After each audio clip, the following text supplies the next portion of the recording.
Hello students, welcome to your science class. In this class, we are going to continue with our 14th chapter of science NCERT book, and the chapter is water. As we know, water is very essential for our life. If there is water, we can imagine our future, right? So water जो है वो बहुत ही important source है हमारी life का, बहुत ही important role play करता है. वाटर जो है वो अपनी डे टू डे लाइफ से लेकर हर एक फील्ड में यूज होता है. जैसे हम अपने डे टू डे लाइफ की बात करें तो उठते ही हमें ब्रशिंग करनी होती है, बेदिंग, वॉशिंग, ड्रिंकिंग एक्सेट्रा जो भी एक्टिविटीज होती है उन सब में हमें वाटर की नीड होती है. इसी तरह से अगर हम एग्रीकल्चर फील्ड की बात करें तो वाटर की इरिगेशन के लिए हमें वाटर की नीड होती है. इंडस्ट्रियल यूज की बात करें तो इंडस्ट्रीज में भी पानी की जरूरत होती है. तो इस तरह से हर एक फील्ड में वाटर की रिक्वायरमेंट होती है. So water is very much essential in each and every field. Okay, इसके बाद में पानी जो है वो आता कहाँ से है. वाटर के जो सोर्सेज है, वाटर के सोर्सेज होते हैं surface water,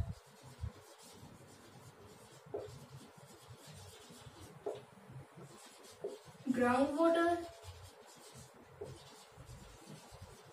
and oceanic water.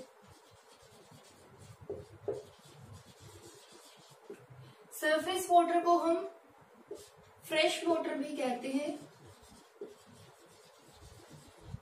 Fresh water because इसके सोर्सेज जो है वो है रिवर्स, पोन्ड्स, लेक्स. इन सब में फ्रेश वाटर होता है. मीठा पानी जिसे हम कहते हैं, मीठा पानी होता है जिसे हम यूज कर सकते हैं directly without any treatment. Okay, ground water की बात करें तो ग्राउंड वाटर टर्म से ही हमें पता लग रहा है ग्राउंड वाटर है जो ग्राउंड में अंडर द ग्राउंड पाया जाता है.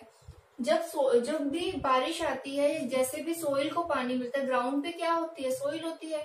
तो उस सोइल से पानी जो है वो अंदर सीप करता है या फिर पेनिट्रेट करता है. तो वो पानी क्या करता है, ग्राउंड में जाता है. और जिस लेवल तक पानी ग्राउंड में जाता है उसे हम कहते हैं water table. Water table ground में जिस लेवल तक पानी जाता है, पेनिट्रेट करता है, उस लेवल को हम कहते हैं वाटर टेबल. ओशियनिक वाटर की अगर हम बात करें तो सीज में, ओशंस में जो पानी है जो कि सलाइन होता है, खारा पानी होता है, उसे हम कहते हैं ओशियनिक वाटर. सो ये तो है सोर्सेज ऑफ वाटर. अब हम बात करते हैं वाटर साइकिल की. वाटर साइकिल क्या है? We all know that we all use a lot of water every day, every minute, every time.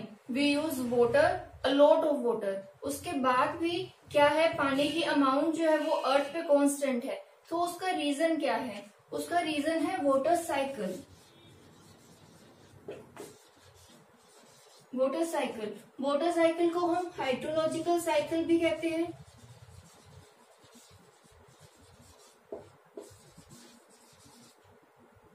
Hydrological cycle, इसमें क्या होता है, इस साइकिल को समझने से पहले हम कुछ टर्म्स के बारे में पढ़ते हैं. These are evaporation and ट्रांसपैरेशन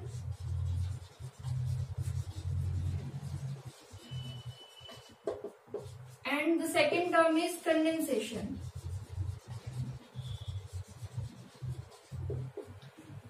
evaporation क्या होता है? जब वाटर जो है वो लिक्विड फॉर्म से गैसियस फॉर्म में या वाटर वेपर में कन्वर्ट होता है, उस प्रोसेस को हम कहते हैं ट्रांसपैरेशन. फॉर एन एग्जांपल, अगर फ्लोर पे हमसे पानी गिर गया और हमने उसको साफ नहीं किया तो क्या होगा, थोड़े टाइम बाद में वो वाटर जो होगा वो डिसअपियर हो जाएगा. तो वो पानी कहाँ गया? वो पानी इवेपोरेट हो गया, वो वाटर वेपर में कन्वर्ट होकर एटमोस्फेयर में चला गया. इसी तरह से हम गीले कपड़े सुखाते हैं. गीले कपड़ों को हमने क्लोथ लाइन पे डाला, हैंग किया, और कुछ देर बाद में उसको धूप में डाला. कुछ देर बाद में हम नोटिस करेंगे कि कपड़े जो हैं वो सूख जाएंगे. तो उनका पानी कहाँ गया? वो भी वाटर लिक्विड फॉर्म से वाटर ड्रॉपलेट्स में कन्वर्ट होकर, वाटर वेपर में कन्वर्ट होकर एटमोस्फेयर में चला गया. सो ये प्रोसीजर क्या है? ये है इवेपोरेशन. इवेपोरेशन जितनी ज्यादा हीट होगी उतना ज्यादा इवेपोरेशन रेट भी हाई होगा. इसी तरह से ट्रांसपीरेशन क्या है, जब प्लांट्स में इवेपोरेशन होता है तो उसे हम टर्म देते हैं ट्रांसपायरेशन. प्लांट्स में कैसे होते हैं, लीव्स में स्ट्रोमेटास होते हैं, छोटे छोटे पोर्स होते हैं, उन पोर्स से पानी जो है वो इवेपोरेट करता है, उसे हम क्या कहते हैं, ट्रांसपैरेशन। अब कंडेंसेशन की बात करें तो it is just opposite of evaporation. Evaporation में क्या हो रहा था, लिक्विड जो था वो गैसियस फॉर्म में कन्वर्ट हो रहा था या वाटर वेपर में, वाटर वेपर में कन्वर्ट हो रहा था। लेकिन कंडेंसेशन की अगर हम बात करें तो इसका जस्ट अपोजिट, ये गैसियस फॉर्म से लिक्विड फॉर्म में कन्वर्ट होता है। It is called condensation. For an example, if we take a water bottle from the refrigerator, okay, refrigerator से हम एक बोतल को निकालेंगे और उसको एक जगह पे रख देंगे, तो after some time what we will notice that there are a puddle of water on the surface of water bottle. It means उसके ऊपर छोटी छोटी ड्रॉपलेट्स जो है वो इकट्ठी हो जाती है वाटर बॉटल की सरफेस पे। उस प्रोसीजर को हम क्या कहते हैं, कंडेंसेशन। कंडेंसेशन कैसे होता है, जब एक कूल सरफेस के कांटेक्ट में गर्म एयर आती है, गर्म एयर में क्या होगा, वाटर ड्रॉपलेट्स होगी, वाटर वेपर होगी। वाटर वेपर जब कूल सरफेस के कांटेक्ट में आएगी तो वो कंडेंस हो जाएगी, वो कूल हो जाएंगी और वाटर ड्रॉपलेट्स में कन्वर्ट हो जाएंगी। इसी प्रोसीजर को हम क्या कहेंगे, condensation. Okay, now come to the water cycle. Water cycle में क्या होगा, वाटर साइकिल में इन दो टर्म्स के अलावा थर्ड टर्म आएगी precipitation. Evaporation, condensation and the third one is precipitation.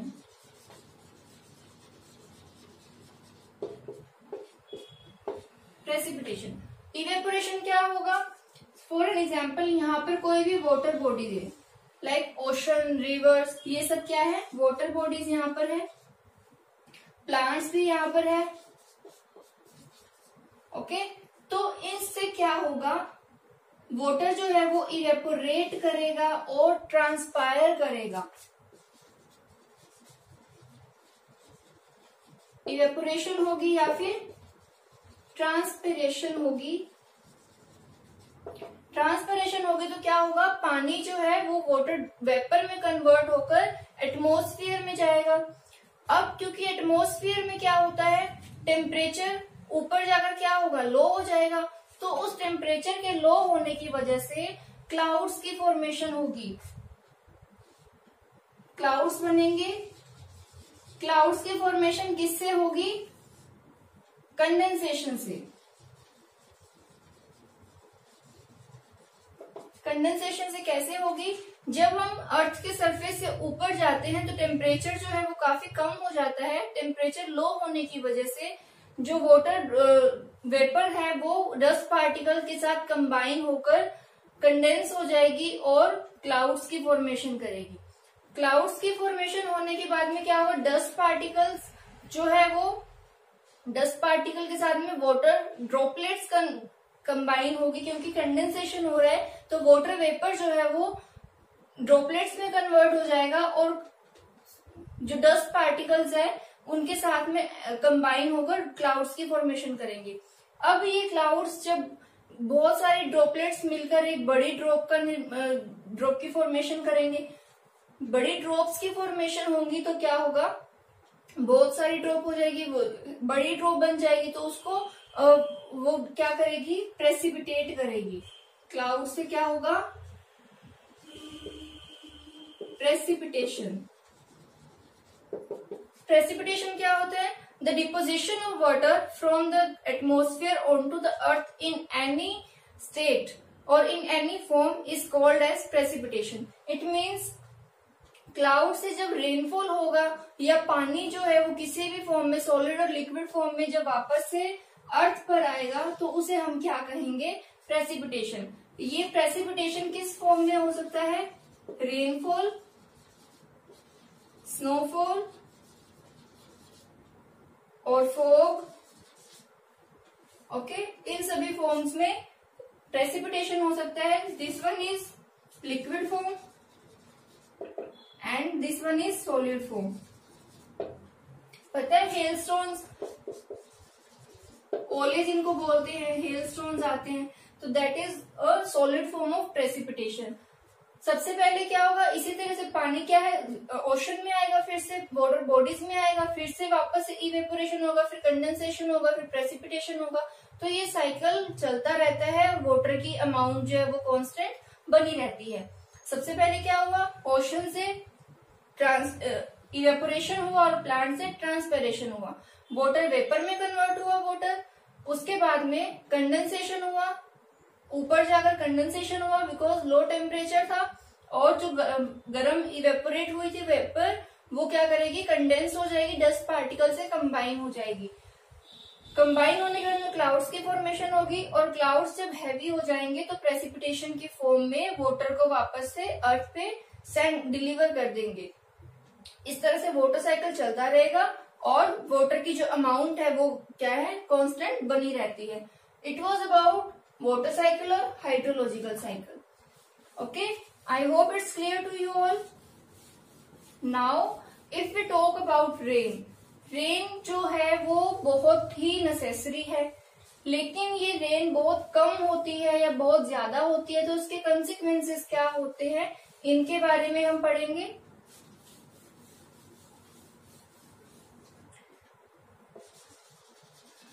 Rain excessive और लैक। ओके, एक्सेसिव रेन होती है और लैक ऑफ रेन होती है। तो क्या होता है, सबसे पहले हम लैक ऑफ रेन की बात करें तो अगर एक जगह पे बहुत लंबे टाइम तक 1 साल या 2 साल तक बारिश नहीं आई है तो उस एरिया में क्या होगा, सूखा पड़ जाएगा, जिसे हम कहते हैं ड्राउट। ड्राउट, अगर एक एरिया में बहुत लंबे टाइम तक बारिश नहीं होती है तो उस एरिया में सूखा पड़ जाता है, बारिश नहीं आने से उस एरिया में क्या होता है, ड्राउट होता है, that is lack of rain. इसके कॉन्सिक्वेंसेस क्या रहेंगे, अगर बारिश नहीं आई तो जो भी सोइल है वो सूख जाएगी, ड्राई हो जाएगी। सोइल के ड्राई होने की वजह से वो काफी हार्ड भी हो सकती है और हार्ड होने की वजह से उसमें क्रैक्स आ सकते हैं। फर्स्ट कॉन्सिक्वेंसेस ये था। दूसरा कॉन्सिक्वेंस क्या होगा कि अगर बारिश नहीं आ रही है, सोइल को पानी नहीं मिल रहा है, तो जो भी वेजिटेशन है, जो भी प्लांट्स है, उनका पानी जितना था वो तो उन्होंने ट्रांसपायर कर दिया। ट्रांसपायरेट करने की वजह से उनका पानी खत्म हो जाएगा, उनको न्यूट्रिशन नहीं मिलेगा, तो क्या होगा, प्लांट्स भी डाई हो जाएंगे। थर्ड अगर हम बात करें तो रिवर्स में, लेक्स में, इन सब वाटर बॉडीज में वाटर लेवल कम हो जाएगा और एक टाइम ऐसा आएगा कि वो सूख भी जाएगा। इसके अलावा वाटर टेबल जो है वो कम हो जाएगा। वाटर टेबल क्या था, जो ग्राउंड वाटर का जो लेवल था दैट वाज वाटर लेवल, तो वाटर लेवल कम हो जाएगा क्योंकि बारिश ही नहीं आ रही है तो वाटर लेवल कम हो जाएगा। ओके, और इस तरह से काफी, और जो ड्रिंकिंग वाटर है उसकी भी कमी हो जाएगी। तो ये सब कंसिक्वेंसेस रहते हैं ड्राउट के। नेक्स्ट हम बात करते हैं फ्लड्स की। जब बहुत ज्यादा रेन होती है तो उस कंडीशन को हम क्या कहते हैं, फ्लड्स। फ्लड्स में क्या होता है,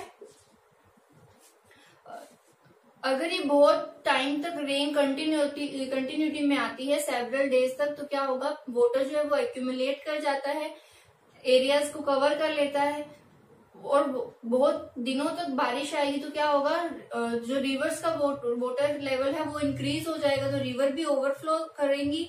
ओवरफ्लो करने की वजह से क्या होगा, जो लैंड है वो सबमर्ज हो जाएंगे, लैंड जो है वो डूब जाएंगे। इसके अलावा फ्लड्स होंगे तो क्या होगा, एक्वेटिक जो लाइफ है, एक्वेटिक वेजिटेशन है, एक्वेटिक एनिमल लाइफ है, वो सब भी डिस्ट्रॉय हो सकती है। इसके अलावा फ्लड्स आएंगे तो क्रॉप को भी रुइन करेंगे, डिस्ट्रॉय करेंगे क्रॉप को। इसके अलावा सोइल इरोजन भी कोज करते हैं। सोइल इरोजन क्या होता है, जो top most layer of soil होती है वो बहुत ही फर्टाइल होती है, वो ही जो है वो न्यूट्रिशंस को कैरी करती है। तो अगर फ्लड्स आए तो क्या होगा, ऊपर की लेयर तो बह जाएगी, तो उसे ही हम क्या कहते हैं, सोइल इरोजन। जो टॉप मोस्ट फर्टाइल लेयर खत्म हो जाती है, बह जाती है पानी के साथ, उसको हम कहते हैं सोइल इरोजन। तो ये सब कंसिक्वेंसेस थे फ्लड्स एंड ड्राउट्स के। अब हम बात करते हैं कंजर्वेशन ऑफ वाटर की। कंजर्वेशन ऑफ वाटर क्यों नेसेसरी है, क्योंकि हमें पता है वाटर की जो डिमांड है वो बहुत ही ज्यादा बढ़ रही है। जैसे जैसे पॉपुलेशन बढ़ रही है, इंडस्ट्रियल जो वर्क है वो इंक्रीज हो रहा है, हर जगह पानी की नीड जो है वो इंक्रीज होती जा रही है। तो उसके लिए हमें पानी को कंजर्व करना है। So for that we do conservation of water. Conservation of water necessary है, ये हमें पता है, तो इसीलिए हम पानी को बहुत ही वाइजली यूज करना चाहिए। टैप कहीं पे लीक कर रहा है तो टैप को सही जल्दी से जल्दी उसको रिपेयर कराना चाहिए। हम ब्रश करते हैं तो टैप को खुला नहीं रखना चाहिए। इस तरह से हम पानी को बहुत हद तक बचा सकते हैं। इसके अलावा हम रेन वाटर हार्वेस्टिंग भी कर सकते हैं। Rain water harvesting, rain water harvesting में क्या होता है, as the term is showing, हम रेन वाटर को कंजर्व करते हैं। रेन वाटर को कंजर्व करने का तरीका क्या है, इसको हम करते हैं घर के नीचे की साइड पे पिट को डिग कर सकते हैं, हम टैंक्स को रख सकते हैं। तो उसमें क्या होगा, रेन वाटर डायरेक्टली उनके अंदर आएगा और स्टोर हो जाएगा, कलेक्ट हो जाएगा, और उसको हम कवर करके रख सकते हैं। जब भी हमें नीड है वाटर की तो हम उस वाटर को यूज कर सकते हैं। इस तरह से हम रेन वाटर हार्वेस्टिंग कर सकते हैं।